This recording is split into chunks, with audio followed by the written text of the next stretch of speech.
Hello, everybody.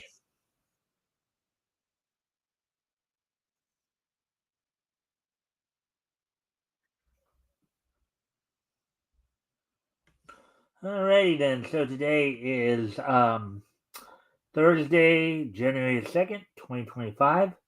So hopefully everybody's having a good day today. Everybody, and hopefully as everybody's starting to get back to work after the holidays, hopefully everybody's settling into the new year of 2025. Of course, we're going to give people a chance to come in before we get started.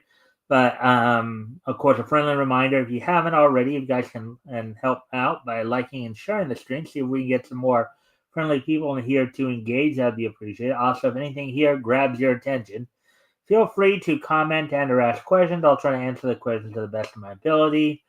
Um, let's see. As I said, we'll wait a couple minutes here. But while we're waiting, so today, of course, I was watching some more cartoons this afternoon. A couple hours before the show here.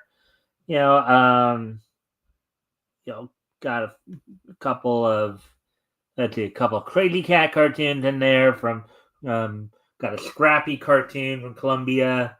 Um, Van Buren's Tom and Jerry. Actually, one that considered one of the more one considered the top one of the top 50 greatest all time cartoons in a poll that was done, I think, a while back, was Minnie the Moocher from a Betty Boop cartoon. It featured, of course, one of the early, probably one of the first, if not the first, appearance on film of Cab Calloway, who was a famous black big band leader of that time. Providing some voices in that as well. Of course, by 1932, by February 1932, which is what I was watching today, Betty Boop had actually supplanted, and we probably talked a little bit about this yesterday too, had supplanted, Bimbo as the star of the as a star at Fleischer Studios. We got to see Bosco as a boxer. One of the first ones there. So anyway, so now we're at the 3-minute mark. So I'm going to talk about what's on tap for tonight. So tonight we got 3 stories I'm going to go over. One from That Park Place, one from Bounding into Comics, and one from Bleeding Fool. Including Bo DeMaio having some commentary. I guess Bo DeMaio is upset that that in the latest Spider-Man cartoon, they've apparently race swapped white villains into black people. So so they had no problem doing this to white, race swapping, white people to black, but now that you're doing it to villains, now it's like, oh, that's bad, you can't have your cake and eat it too, there, buddy. But we'll go over that article. Also, so there's let's see, Disney and Pixar are getting some grief with their latest project. In which they took out. Let's see. I guess I should go ahead and look that up. I can't remember off the top of my head here. Oh yeah. So Chanel Stewart's mother, Chanel Stewart, who is a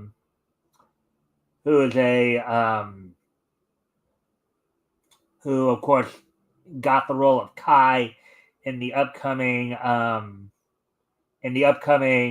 Disney Pixar series Win or Lose. That's what it was, Win or Lose. After Disney decided to pull the controversial transgender storyline in the in the in the series, and then also in Bleeding Full. We head over to Bleeding Full after that, where we'll be looking at a story in which an Australian comic artist has brought about creates his own Aboriginal superheroes, calling it the Indigiverse. So those are the main stories we're going to be looking at tonight. Aside from that, of course, we will also, of course, have the wrestling wrap up, get caught up on some of the things that have gone on in the last few days. News of WWE, AEW. We'll look back to last night's Dynamite. The fight for the Fallen. Also,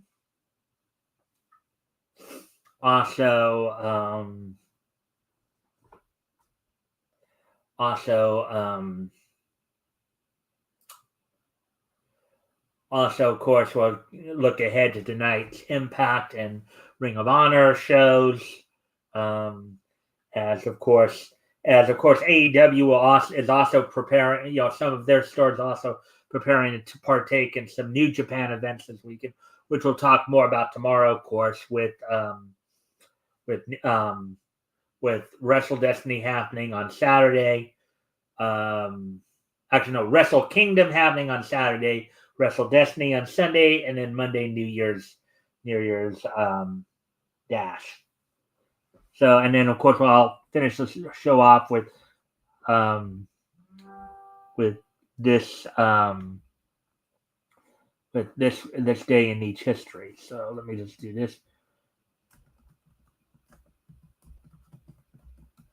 And a friendly reminder, of course, you guys can like and share the stream, see if we can get some more friendly people here to engage. That'd be appreciated. Also, if anything here grabs your attention, feel free to comment and or ask questions.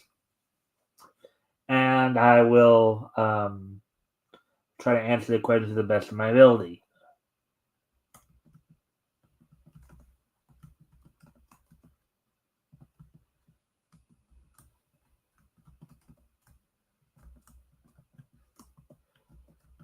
Let me go ahead and do one last thing here, and then we will get going on the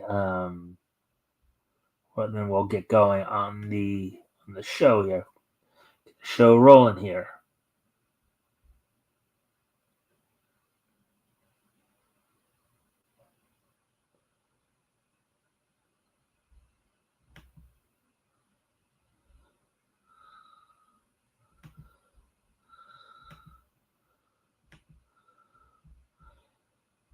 All right, so with that now, all right. So, all right, so let's go ahead and get started then, as we're coming up on 9 minutes here into the show. So let's go ahead and get started on the material at hand. Alrighty then. So here's the first article we're going to look at from yesterday. Fired X-Men 97 showrunner slams Marvel for race-swapping white villains into black people after new Spider-Man cartoon trailer. Article published yesterday by M. Montanero. All right, so yeah, that does kind of look like a black version of Norman Osborn right there, aka the Green Goblin. So Bo DeMaio, the fired showrunner of the Disney Plus animated series X-Men 97, recently voiced strong criticisms against Marvel Studios, particularly targeting the practice of race swapping white villains to black people. Well, they didn't he didn't say anything about it when they were race swapping white characters into black people before. Why now? Why? Because they're doing it to villains. good for the goose, good for the gander. When you're sitting there race swapping to try to make white people out to be the bad guy, right? And now, you don't like it when they kind of put it back on you to, turning, white villains into black people. This latest attack came in the wake of the trailer for Marvel's new Spider-Man animated series, Your Friendly Neighborhood Spider-Man, where Norman Osborn, a traditionally white character, is race swapped into a black man, which we just noted there. Of course, Osborn eventually goes on to become Spider-Man's arch nemesis, the Green Goblin.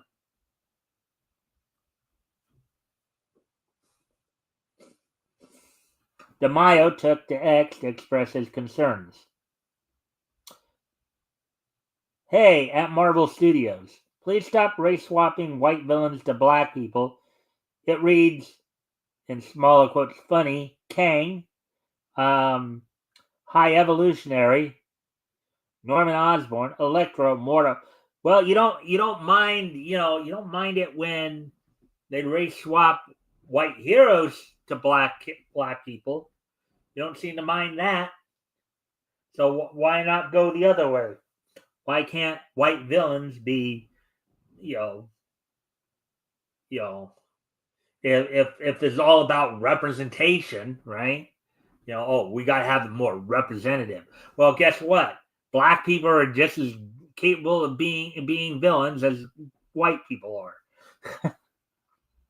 This comment has ignited discussion among fans, with some interpreting DeMaio's stance as a broader opposition to race swapping in media.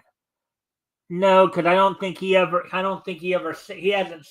say anything negative about it until now. That's the only thing I would respond to that. This earned him praise from those who reject "quote unquote" woke storytelling and forced diversity. Yeah, but I don't. However, his remarks specifically target the transformation of traditionally white antagonists into black characters. He's never addressed instances where white protagonist characters have been portrayed by actors of different races. Kind of the point I was making right there. Like Zendaya as MJ in the Tom Holland Spider-Man films. Critics argue that if DeMaio's issue lies in casting black individuals as villains, it actually aligns with "quote unquote" woke arguments rather than opposing wokeism in media. Yeah. Well, to a degree, because here's the thing I would argue though. If what's good for the good is good for the gander. If you're doing it because you think there should be more diversity in characters, you're saying, well, no, we need to race swap people because there's not enough black people, and so we just have to race swap them. Well, you can race swap them to heroes and to villains, right? DeMaio has a history of aligning with identity politics in media, so it's unlikely he's opposing race swapping in a general sense, which I would happen to agree with. The fact that now the black people are being put into the more negative roles, that's what his issue is. That's the whole problem with the whole diversity argument right there. It's like they forget that ultimately what it boils down to is that we're all humans. We're all capable of good and evil. Okay? Skin color has nothing to do with whether or not you're good or evil. All right? You're not more prone to be evil if you're white. You're not more prone to be evil if you're black. You're not more or less prone to being evil if you're white, and you're not less prone to being evil if you're black. Everybody's got the same equal amount of good and evil in them. Some more than others. Well, okay. Maybe not the same amount because some obviously have more than others. But what it comes down to is this: is that it doesn't matter what your skin color is, doesn't matter where you originally came from, good and evil or good and evil. That's the bottom line. For example, he chastised X-Men 97 fans for quote-unquote straight-washing Morph's friendship with Wolverine after there was pushback against a fan movement to quote-unquote ship the two characters together in the first season. Well, because first off, if we're talking about the show going from the point where it was, where, if it's meant to be kind of a continuation of where it left off back in 97, yeah, they would not have been pushing that back then. They would not have been pushing a gay relationship between Wolverine and Morph. Okay?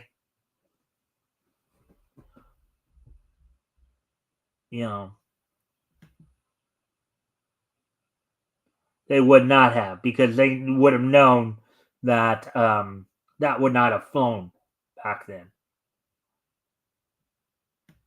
So, when you're doing kind of a continuation of a series years after the fact, and you're trying to place it, more closer to the time where you're trying to beat off, like in this case, X-Men 97, they did it the last year here, 2024, right? But the setting is back in 1997. So if you're going to continue it from that point, then you need to take into account the world as it was at that point. And that, trying to push, let's say, ideas that were 25, 30 years after it into it, just is not going to fly with people, especially those fans of the original show. So, as we continue on with the article here, DeMaio has faced accusation of hypocrisy, notably regarding character Sunspot in X-Men 97, who was depicted with lighter skin than his comic book counterpart. Now, Sunspot, as I understand it, is actually a South American character. I think he's from Colombia or Ecuador, so his skin is a bit darker.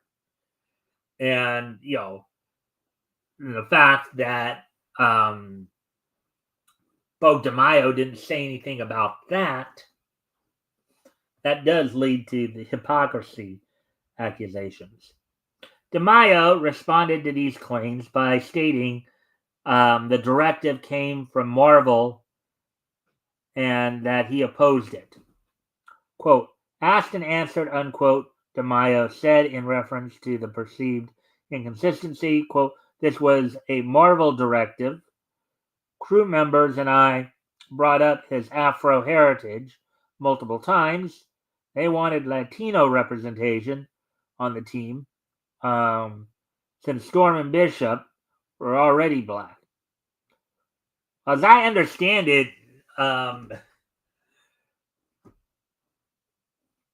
think, as far as I know, with a name like Roberto DaCosta, that is Hispanic. That's not African. That's Hispanic. So I don't even see where the point is there. Of course, hypocrisy isn't the only thing Bo DeMaio is accused of. Earlier this year, news broke that Marvel Studios and Disney had terminated DeMaio's role as showrunner for X-Men 97 just before the animated revival's world premiere. The abrupt dismissal sparked widespread rumors and speculation regarding the reasons behind this firing. For many months, Marvel stuck to the story that it was an amicable parting of the ways. However, in August, the company released an official statement addressing the matter. And this is from their statement. Quote, Mr. DeMaio was terminated in March 2024 following internal investigation. Given the egregious nature of the findings, we severed ties with him immediately, and he has no further affiliation with Marvel, unquote.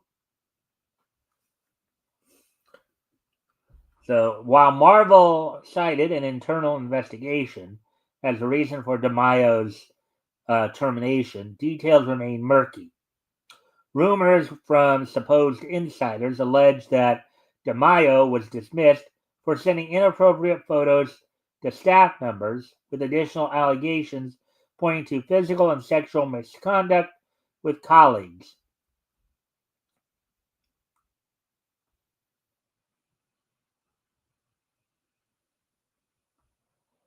Um,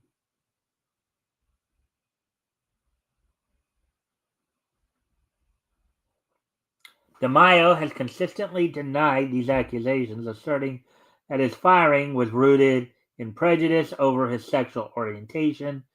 He claims that his removal from the X-Men '97 season season 2 credits followed shortly after he shared fan art celebrating Pride Month depicting himself in a skimpy Cyclops inspired costume. Um, Regardless of the underlying reason, DeMaio has continued to express discontent with Marvel. Yeah, I mean, you keep running your mouth like that, and now I don't know if he actually wants to go back to work for Marvel, but if he does, this isn't the way to do it. You keep biting the hand that feeds you, and eventually it's gonna slap you down so hard you're not gonna be able to get up. So, anyways, of course, a friendly reminder if you haven't already, you guys can help out by liking and sharing the screen, see if we get some more friendly people in here to engage. That'd be appreciated. Also, if anything here does grab your attention, feel free to comment and or ask questions. I'll try to answer the questions to the best of my ability. Now, with that being said, as we continue on here,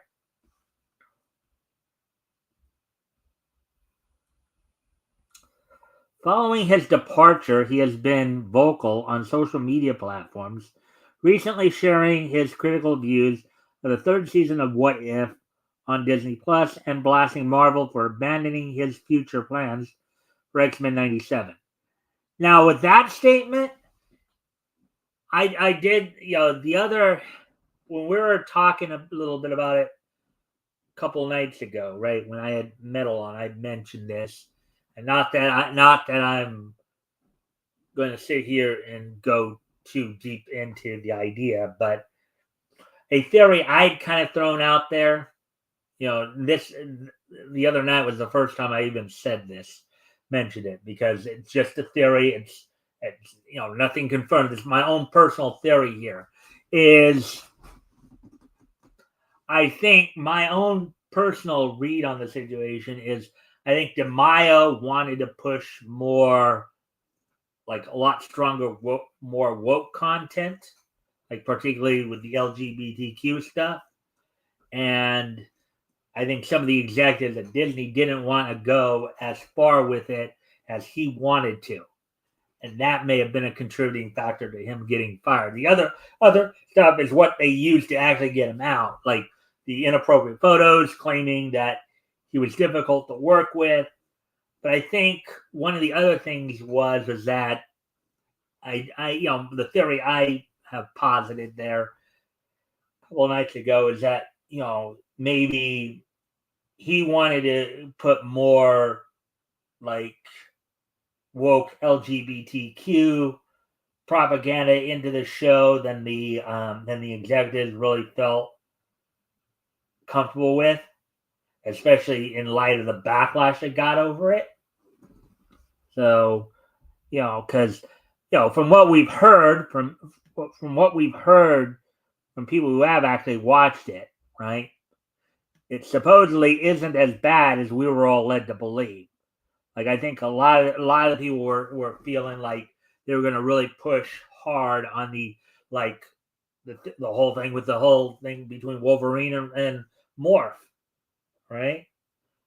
I think I think on stuff like that, I think DeMaio wanted to push hard on that, and the executives may not have wanted to push quite as hard. Again, this is just a theory I have. I have no actual proof that is what was going on. The only things that have been said is that he was let go due to inappropriate conduct, terms of a sexual and physical nature, and that he was difficult to work with. Those are the only things that we have for certain that he was, But I just feel like one of the other things might have been too is that he wanted to push the LGBTQ agenda harder than they wanted to. And when he wouldn't back down, they were trying to find any and all ways they could let him go. So just a theory, though. Is Bo DeMaio uncovering a significant race swapping issue in Marvel Studios, or is he merely a disgruntled former employee airing grievances on social media? Share your thoughts in the comments below. I would say that might be a little bit more him sharing because anytime he can take a dig at Disney, it seems like he's taking it. So I'd say that seems to be more of that than anything else. So anyways, so now we're done with that article, so we'll get ready to move on to the next one. We'll go over to Bounding into Comics, which is going to be another kind of hot topic one here. Probably the one that could take us quite a bit of time here to go through.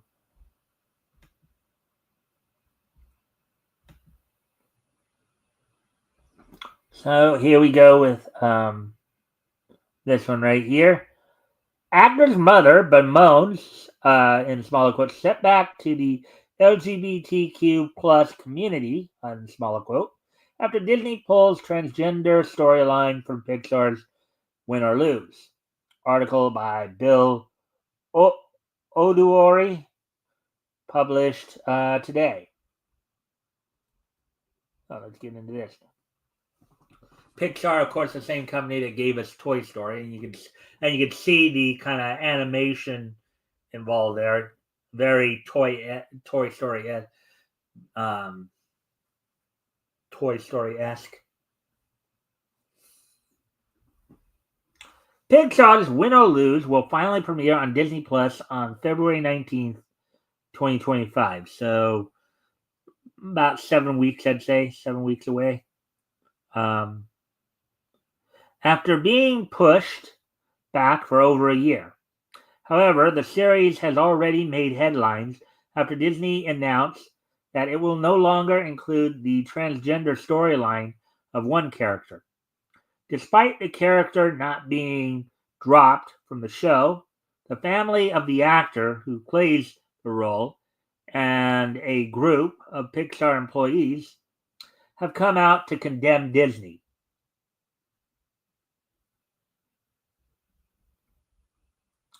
Win or Lose follows members of a middle school softball team called the Pickles through the week before their big championship game. The series features Will Forte in the lead role as the voice of Coach Dan. Another key character is Rochelle, the team's best catcher, who is having a bad day, voiced by Milan Ray. However, the character making the headlines is Kai, the character to have a transgender storyline.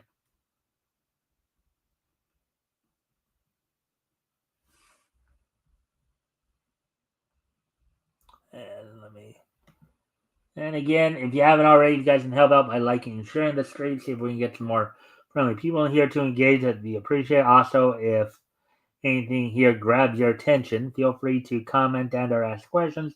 And I'll try to answer the questions to the best of my ability.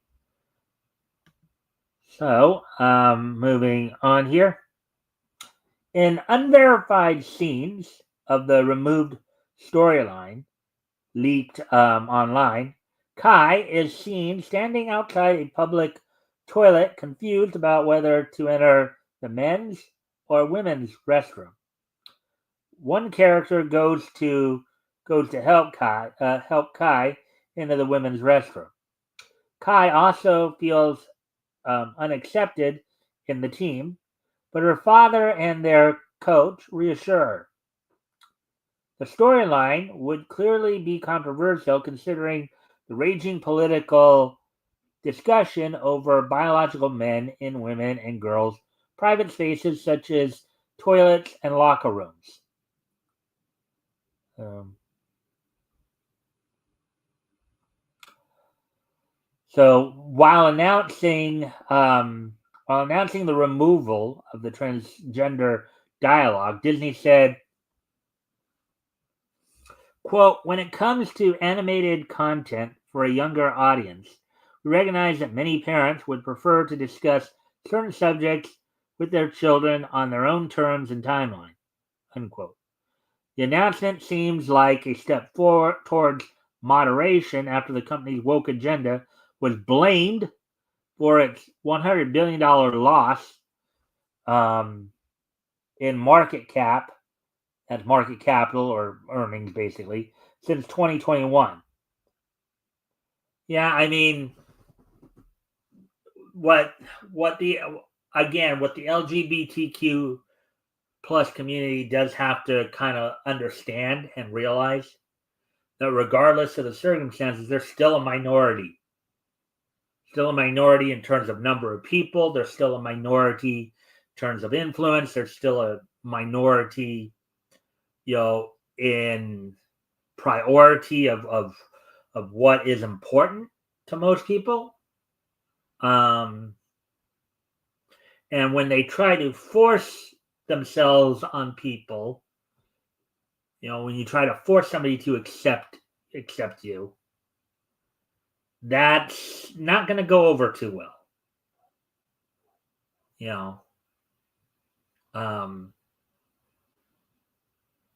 Fact is that there will always the LGBTQ plus kids will always be in the minority. There'll never be a majority of LGBTQ plus kids. Okay, that doesn't mean that they don't necessarily have a right to live or to be part of society, but they have to understand that pushing it as if it's a majority or ever going to be the majority is foolish. It's fantasy. Okay. And it's more, to try to force the issue is just more trouble than it's really worth. It's just asking for a lot of problems. Hey, Natsumi, and I have a feeling you're gonna probably have something to say about this. Let's see what you have to say. I'm like the most relaxed member of the community. I'd never force anyone nor expect anything, which is a good thing. If you reach out, if you're honest with people, and they may not necessarily agree with you, but as long as you're honest and you're open and you're respectful of their viewpoint and their as long as you respect them, they'll respect you.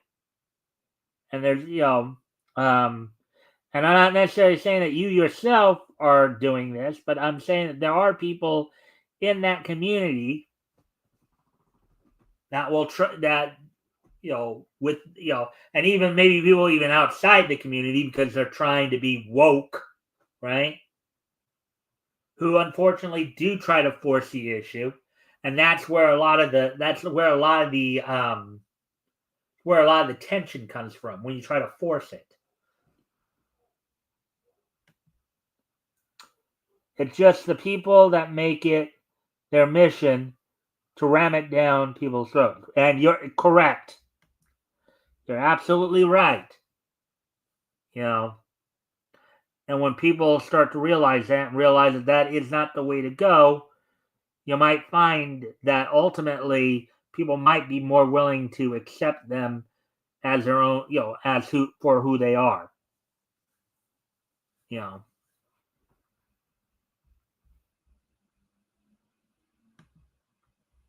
Anyways, continuing on with the article here. According to inside sources that spoke to THR, which I believe is the Hollywood Reporter, a complete version of the affected episode of Win or Lose was ready to air. The changes meant that Disney had to invest in a complete remake. According to the Hollywood Reporter's insider sources, the remade episode now has no mention of the character's sexuality. The source also told the Hollywood Reporter that the new version of the episode had "quote unquote" significantly changed from the original version.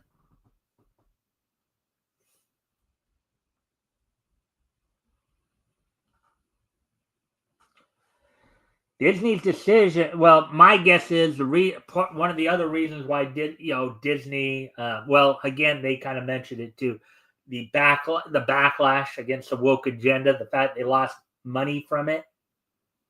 You know, um, Disney's decision has also come at the expense of the ambition of one California family. Chanel Stewart, the actor who landed the role, also identifies as a transgender woman, a subject that was important to her selection for the role in the first place.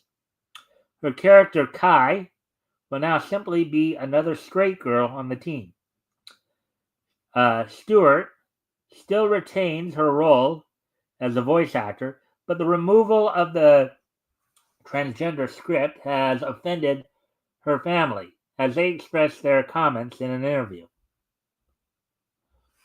Hmm.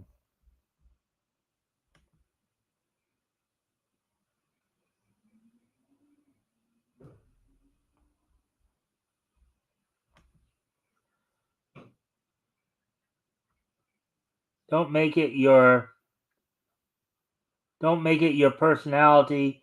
Just keep it to yourself.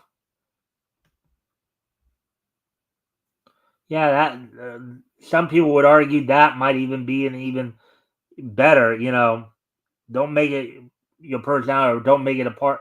Don't make it who you are. You know, um, That's a problem with the whole discourse when it comes to you know that whole diversity argument, is that people make it too much about well, I'm this, I'm that, instead of it being a part of who you are. It's not.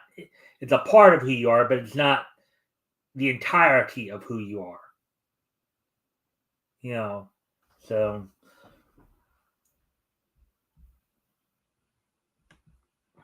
hmm. See, quote, I was very disheartened, unquote, Chanel told Deadline. Quote, from the moment I got the script, I was excited to share my journey to help empower other trans youth. I knew this would be a very important conversation. Trans stories matter, and they deserve to be heard. It's just that my character would um, would now be a cis girl, a straight cis girl, which basically means cisgender, from what I understand. Chanel had noted, "quote I wanted to make this for transgender kids like me." Unquote. First off, okay, here's one of the other things too, and this is one of the other things that was really talked a lot about. The whole idea of having kids being pushed as transgender to begin with. Okay, it's one thing when you become an adult, whether wherever your adulthood is recognized in any part of the world. Usually, the general sense is 18, but some places will recognize younger. Okay, slightly younger, like 50, 16 or 17.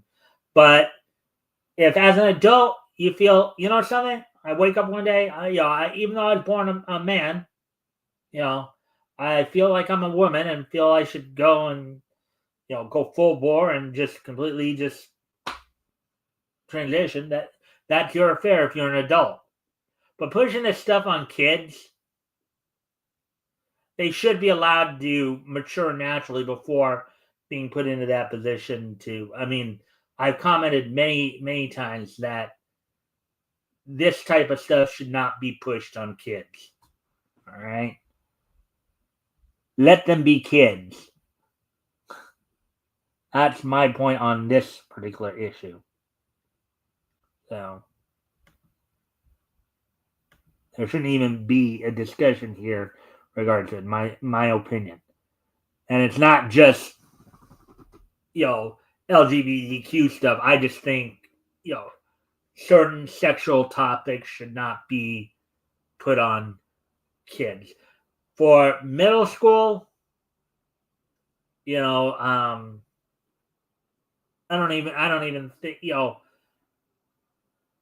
they shouldn't have a great deal of depth of knowledge on what transgenderism is. They shouldn't have access to that kind of information until they're an adult. That's my view on it. So, more dissent came from Chanel's mother, Keisha. Quote, "It was upsetting because my daughter is transgender and this is her life.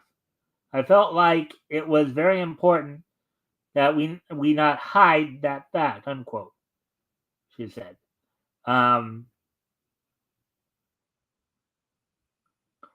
Well, why it was she could why at well okay well we'll get into that. We'll get into my next point here. Chanel, now 18, was just 14 when she landed the role. So my big question is, why would a 14-year-old be trying to identify herself as trans? Who's pushing a 14-year-old to claim what she's biologically not? Okay? Who's pushing a 14-year-old to deny what she was biologically born as?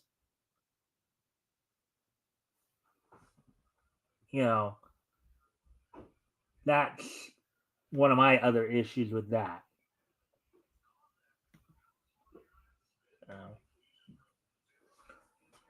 Okay, Keisha insisted that she wanted her daughter to become the shining light of other transgender teens.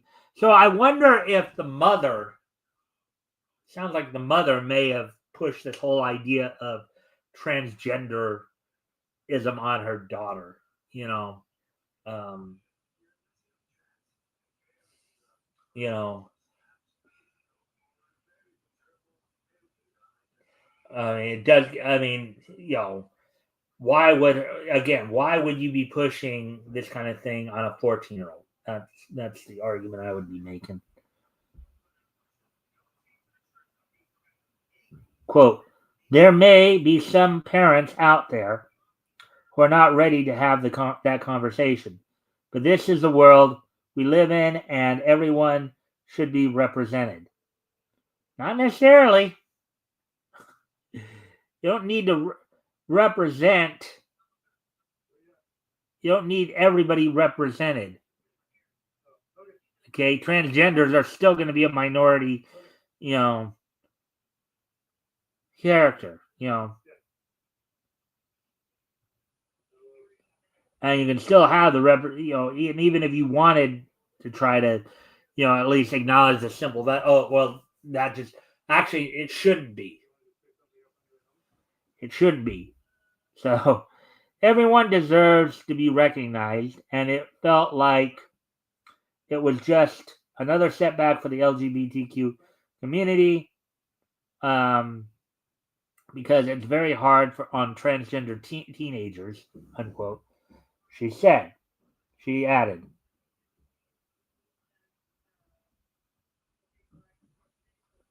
Sarah Ligatich, Pixar's former transgender employee who was laid off in May, also stood in solidarity with Chanel.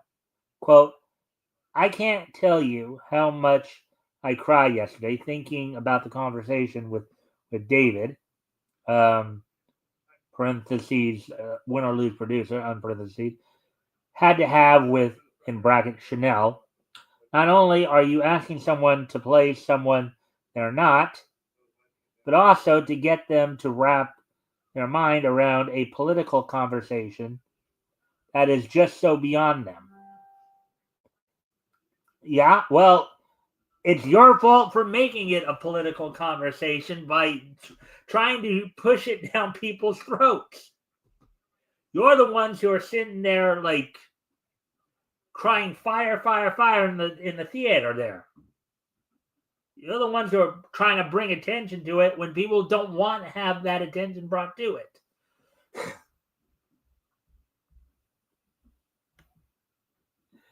Hey, Rick.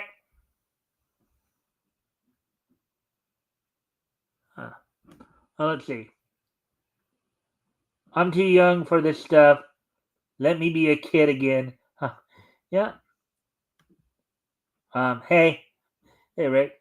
Again, a friendly reminder to everybody: if you guys can like and share the stream, see if we can get some more friendly people to engage. That'd be appreciated. Also, if anything here grabs your attention, feel free to comment and or ask questions. I'll try to answer the questions to the best of my ability. So, as we continue on with this article, let me see. Hello, Chris. All right.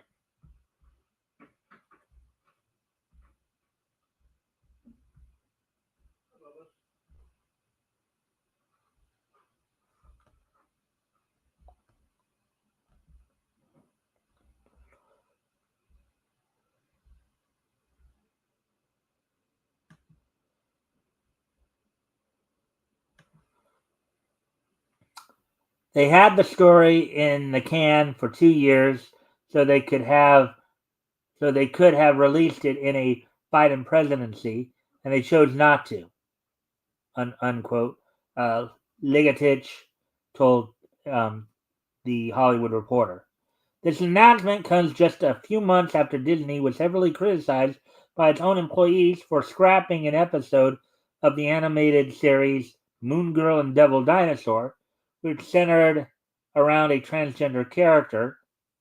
Pixar's vocal segment of employees has also condemned the win or lose decision, with one former employee linking it to Disney bending to the pressure from the right.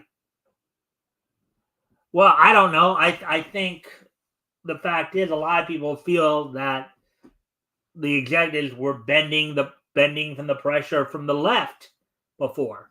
So now that the shoe is on the other foot, now all of a sudden it's not right to you people. Yeah, I mean that's hypocrisy 101 right there. Again, what's good for the goose, he's good for the gander.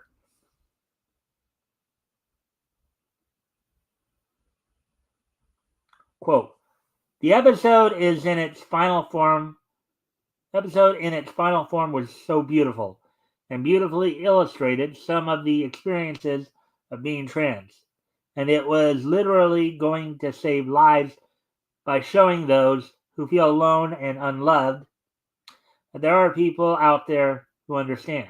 So it's just very frustrating that Disney has decided to spend money to not save lives. Well, considering that they were losing money, in the process, I think they felt that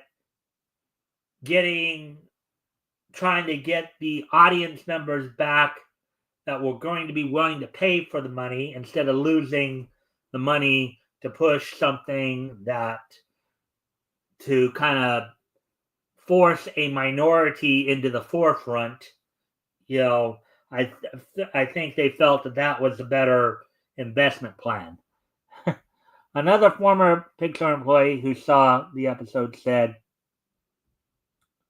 however, most of the criticism ignores the losses that have hit Disney films and shows with LGBTQ plus content in recent years. One of Disney's biggest losses is linked to Elemental, which introduced a non-binary character. Pixar is known for producing family-friendly content, and it has also come under fire for pushing woke agenda in its programming, starting with its 2020 short film, Out. Now, granted, we're talking about a whole swath of possible film consumers in between the coast, flyover countries they like to call it, right? Everybody between the Pacific coast and the Atlantic coast, right? Those people are the people you're trying to get to go into the theaters to watch your films, to pay the, I don't know what it is nowadays, $12-15 just to get a ticket for a movie. Where you're spending 25, 30, maybe $40 just to go out to movies. For an individual, maybe for a family, could be close to $100 to $200 for a family. You're asking them to spend that money you're asking them to entrust you with their children, with their children's mental and emotional well-being, and they're just not going to fly, when you push that kind of stuff,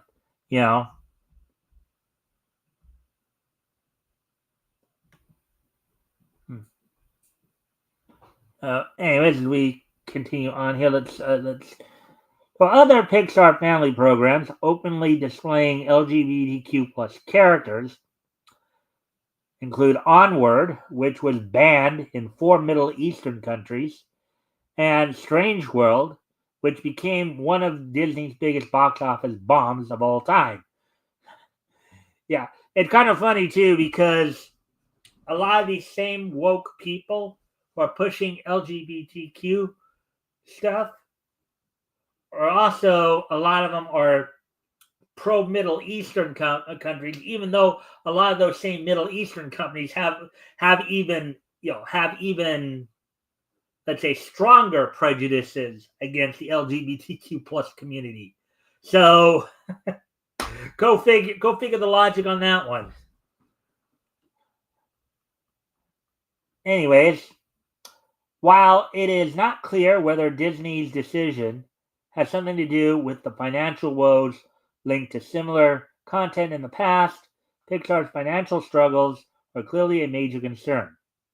The company had to cut its workforce by 14% in May 2024, with any of the now dissenting former employees, including Ligatich, getting affected.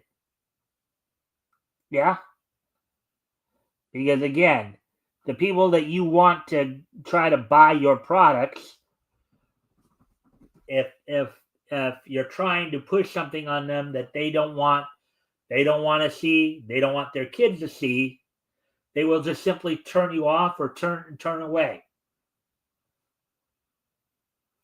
So anyways, so let's get ready to move on to the next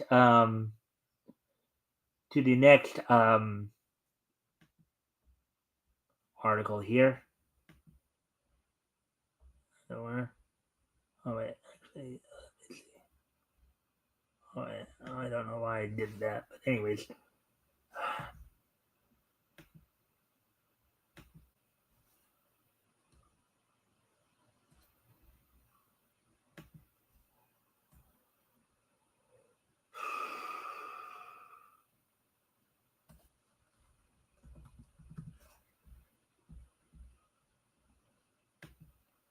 Let me move on to the.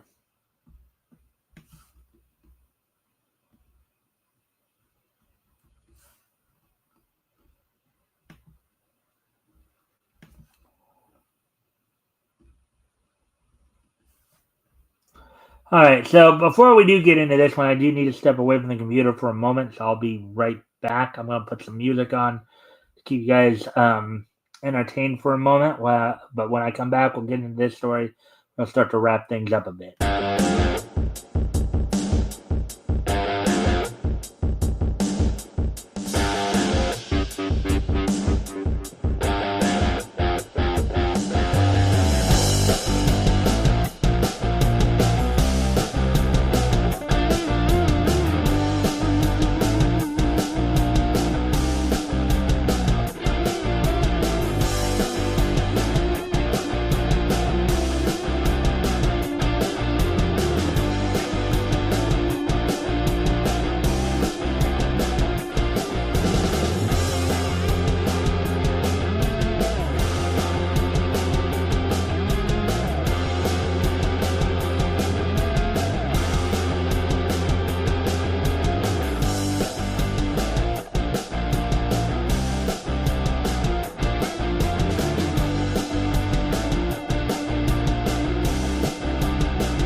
Let's see. All right. So the next article we're going to look at, and from what I saw, this one's going to be a little bit more of a quickie article. So that's why we're still doing it here. Indigiverse, Aboriginal Australian artist, creates his own Aboriginal superheroes. Article by Avi Green, published today.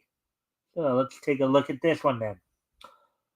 Avi pointing out here, Australian Broadcasting interviewed Scott Wilson, an artist of Aboriginal descent, who's developed superheroes with similar backgrounds because he didn't see any significant examples in other comics. Now, this in terms of diversity from this vantage point, in terms of creating a set of heroes, that's what I think a lot of people really would rather see diversity being used as. If there isn't a set of instead of changing somebody else's characters to fit your own mold, you create your own, right? I actually believe that's what like Dwayne McDuffie and Dennis Cowan did back in the '90s when they came out with the Dakota universe, right? With like Static and Icon and Hardware and all that. So,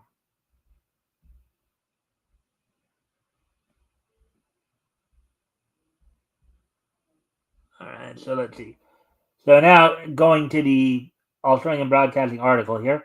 Scott Wilson grew up obsessed with superheroes, but he never saw his own culture in the comic books he got lost in. Quote, when I was a kid, my favorite superhero was Wonder Woman. I'd twist a bath towel around into a lasso and pretend it was the lasso of truth, quote unquote. He says, Scott grew up in Rubibi, Broome, in parentheses there, spending his time on country around the Western Australian tourist town. Spider-Man was the superhero who really captured his imagination, and he imagined with the idea of a high school student by day, masked avenger by night. But like most superheroes without his mask, Spider-Man was a white man. For Scott, it raised a very personal question. Why don't I ever see myself in these stories? I guess there he is on the far left there from the looks of it.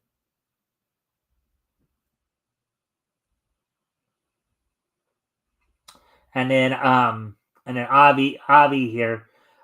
Before continuing, I should point out that Bishop from the X-Men counts as at least one. And if Mr. Wilson didn't do research to that extent, that's not doing a very good job.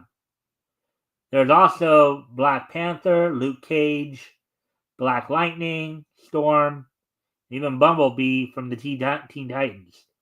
We could also, well, now those are all like a lot of those are black heroes though, not necessarily Aboriginal. So to be fair, maybe Black Panther could have a somewhat of a connection to since he's from Africa. But those are all black, but Aborigines are not necessarily considered black. They're Aborigines, So, or at least in the context that we know it as. Also consider Robbie Robertson and Glory Grant from Spider-Man's cast. Why didn't he and the news writer bring them up? This is where the article flubs considerably and undermines itself as a result. Plus, there's a vital query why seeing your background represented may be more important than entertainment value.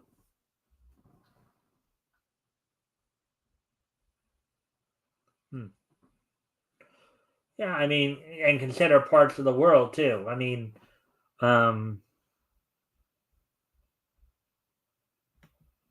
Avi does make kind of an interesting point there, but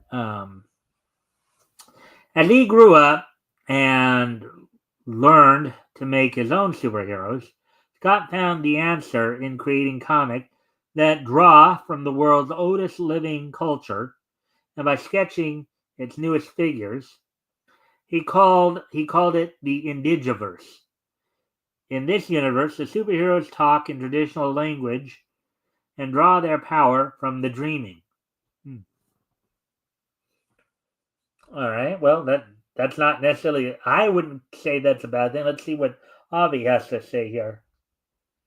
The reason I say it's not a bad thing because if he felt he couldn't find any, and creating his own, that's what a lot of people have called for. Instead of having them try to just change existing characters, create your own. That's been the big.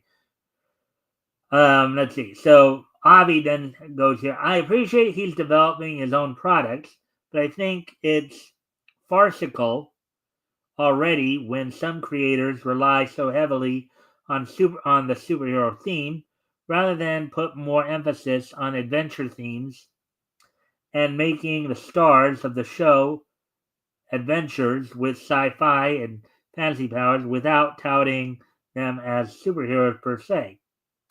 You can also develop fancy looking outfits without claiming these are superhero uniforms per se to boot. Yet Wilson's resorting to superhero theme when it's been run into the ground by PCs since the turn of the century. And simpler concepts could avail far better. I will agree, however, emphasizing traditional languages can have advantages, and it could also be a great idea if a comic starring character of Basque descent from Europe were developed. You know, well, again, I know Avi can kind of poo poo on things a little bit too much at times. I think this is one of those where just from what I'm seeing here, I think he's maybe poo pooing this a little too much. Okay, now granted, he does make a point that maybe the guy didn't do his due diligence when it came to research and finding that yes, there have been you know um, racially diverse characters in the past, primarily black, but you've also had some like the Mandarin, for example, right? Mandarin is, think of Chinese descent, right? Um, just you had Sunfire, who's of Japanese descent, you know. Um, Nightcrawler is, well, Eastern European, he's still considered white, but yeah, and then the aforementioned character. I think the only two of the characters that Avi had even mentioned that might come close to being Aboriginal are Bishop and Black Panther. Others are all more, just straight up black. You know,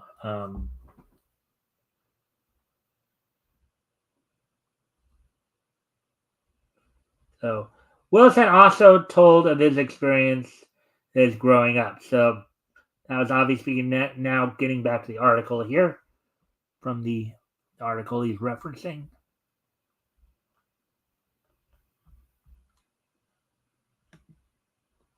Let's see.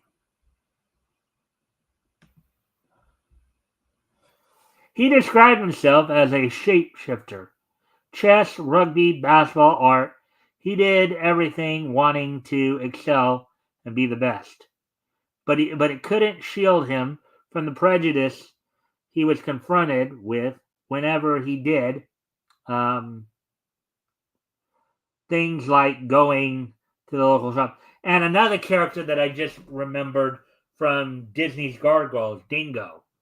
I believe he was also of Aboriginal descent.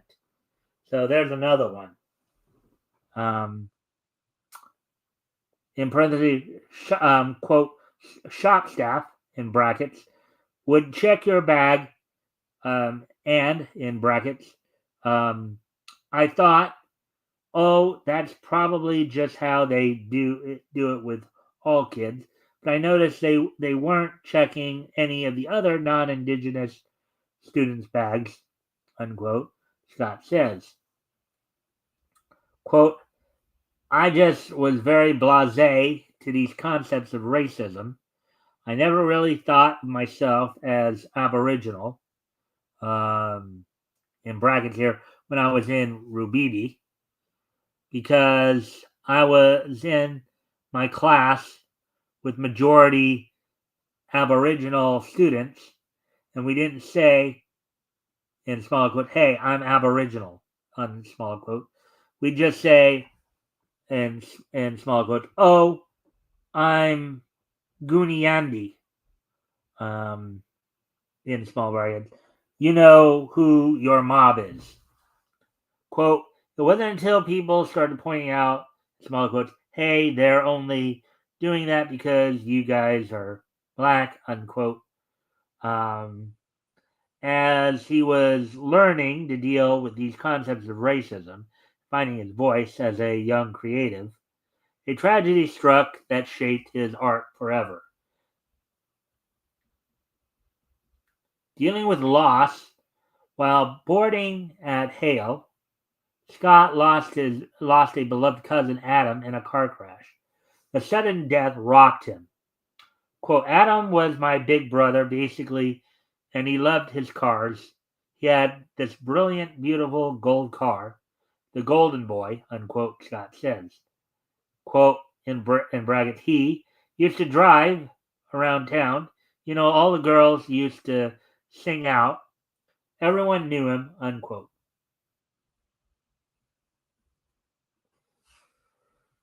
Huh.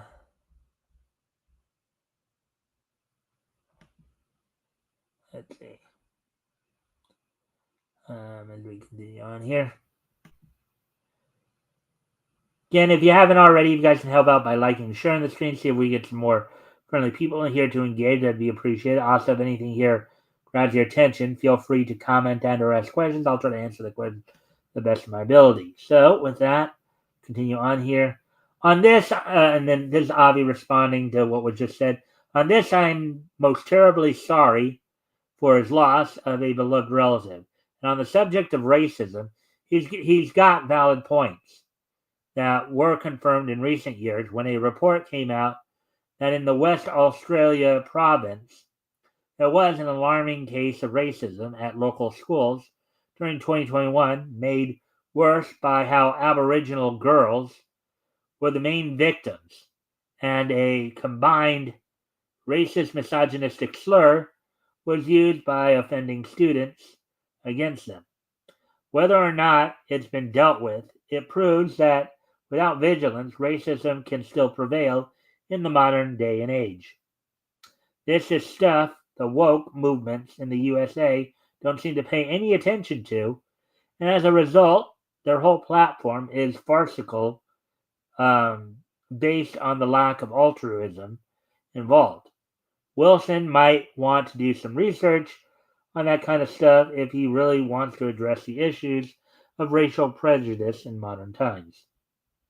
He's going back to the article that Avi's referencing. And he found the ideal elective. Create your own superhero. He already had the model for his superhero in mind, a Gooniyandi man named Adam Hart. Quote, a lot of characters that I was forming had that anti-hero vibe, unquote, Scott says. Quote, I created this character that was just completely black with all these awesome colors throughout the body, with the power to move through time, move through space. I love the idea of no matter what the challenges, they'll overcome their own darkness within themselves, unquote. And this is Avi's final remark here as the article comes to a close. Again, I think it's definitely admirable. He's creating his own stories and characters, but the superhero theme has still been vastly overused, maybe even overvalued. And if you can't rely on anything apart from that particular theme, it's not doing the medium much good. It's entirely possible to develop comic adventures without emphasizing the stars as superheroes. just as adventurers who could be wearing fancy outfits. Japanese have done that with various manga and anime products, so why not try that with comics outside of Japan too? Now, to kind of counter Avi's point here, though, yes, in modern times it has been the case. Maybe an overemphasis on superheroes, but as many of you know, those of you who've been watching the historical comic retrospectives on my channel here, as you know, they have had there were a number of different genres that were representing comics back in the golden age. We not only had superheroes, but you had westerns, you had sci-fi, you had detective stories, you even had romance stories, believe it or not, and humor stories. So, just a counterpoint to what Avi was saying, there was a time here in the States we did have that, but then superheroes just eventually just took over, with a small handful of exceptions like Archie, and some of what Dell would do in doing comic adaptations of other licensed properties. So let's see. I honestly think plenty of comic creators in and out of the English speaking world could consider it doesn't have to be just stories described as superhero themed that can be produced for the market. That's plenty of other ways to employ fantasy and sci-fi too. I mean, look at the number of characters we've even uncovered in the past there, like Flash Gordon, Buck Rogers, Rex Dexter, right? Let's see, even Stuart Taylor, right, who we just recently looked at. All right, so that's it for the articles. I'm gonna try to go through real quick through the wrestling wrap up here. We're a little past the time that I'd actually tried to slate for this stuff. I went a little over what I intended, but I thought I was gonna go that long with the second article. I would have stopped there, but because I just wanted to just get just past the hour mark, not be this late into it. But anyways, so basically, last night's AEW, as some of the talent also prepares for this weekend's New Japan tours, which we'll talk more about tomorrow. As soon as I get that.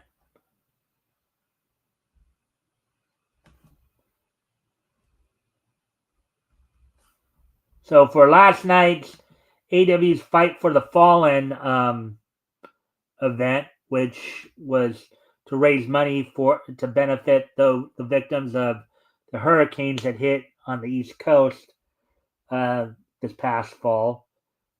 The opening match saw Adam Page defeat Orange Cassidy. The Hurt Syndicate defeated the Acclaimed.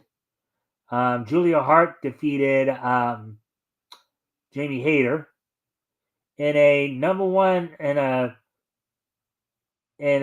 three-way match to determine who would get the number one spot for the Casino Gauntlet.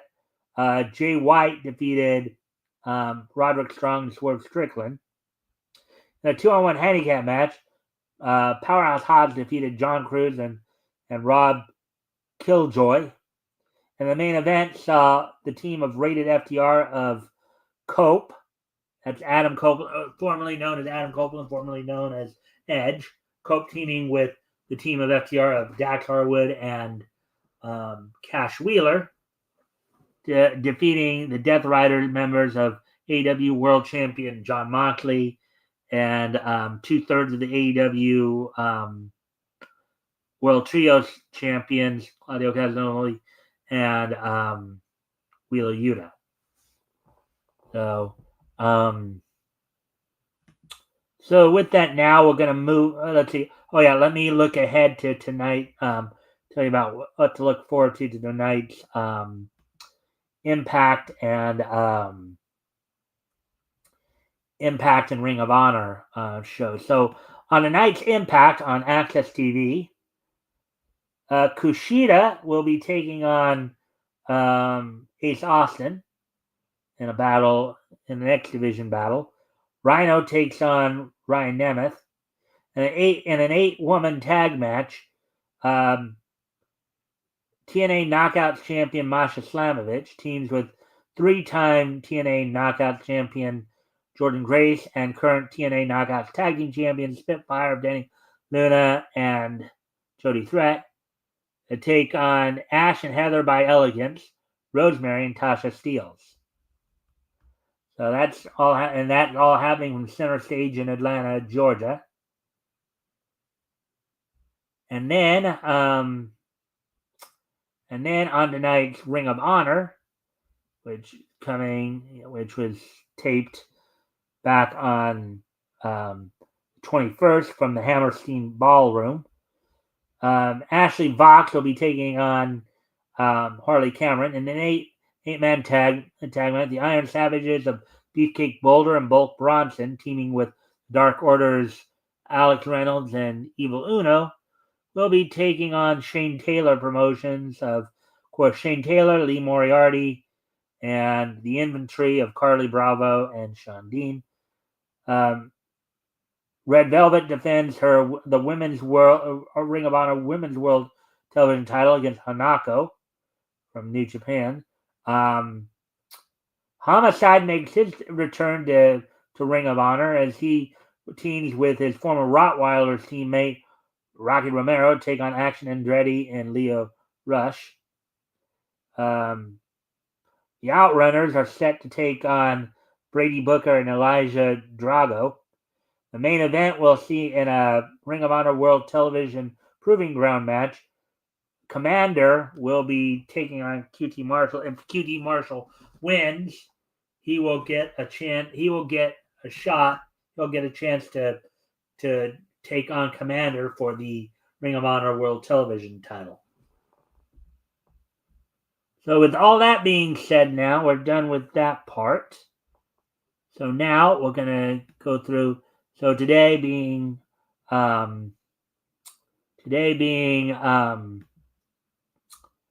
Thursday, January 2nd, 2024, or 2025 rather, 2025. We're gonna go ahead and take a look back at this day, Neat history. So first off, we're gonna head back to 1955.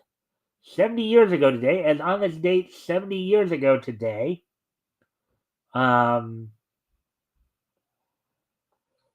Archie's the first issue of Archie's Katie Keene Pinup Parade went on sale on this date back in 1955. It sold for $0.25 with 80 pages. So on this date back in 1955, 70 years ago today, first issue of Katie Keene's Archie's Katie Keene Pinup Parade went on sale on this date back in 1955. So now with that, let's move on to the next piece of news. And 1955 is just so nice that we're going to hit it twice. And on this, as I'd like to actually wish a happy birthday to voice actor Tex Brashear. Voice actor Tex Brashear. Now, the name may not sound familiar to everyone. Happy 70th birthday to him. Now, the name might not seem familiar to you, but the